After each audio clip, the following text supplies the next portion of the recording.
lung re thei van sang sham in lung dong in ka to har nak ni kanun abuai ter ton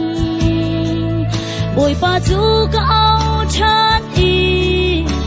nangam nak a ka pe boy pa lo nangam nak chu asi Emmanuel pathian chu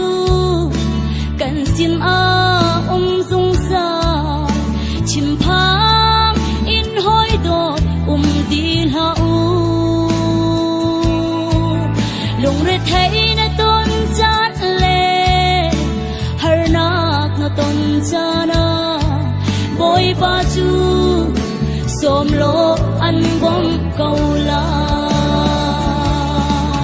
boy pa chu na chil lung ti lạc in out lo na ao na ko chu an le lai adot mi afa le cha chil cha ko khang tu bo ao lo boy ba chot câu la amen hallelujah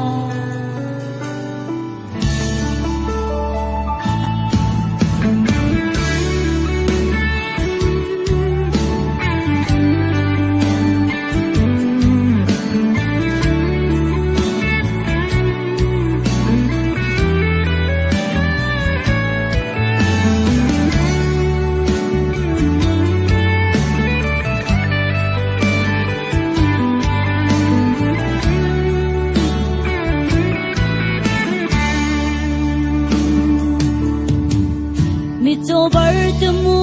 zong ni boy Giêsu chu a ao mu than ka du boy ba ti a ao na ko chu a thai i dam na chu a pe i boy ba chu ao tu sin ai hoang do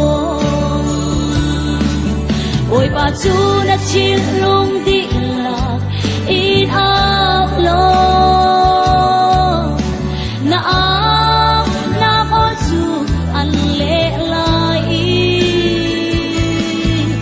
adot mi afa le cha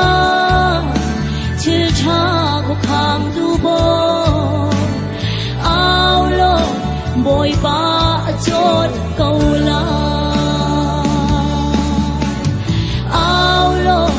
boy ba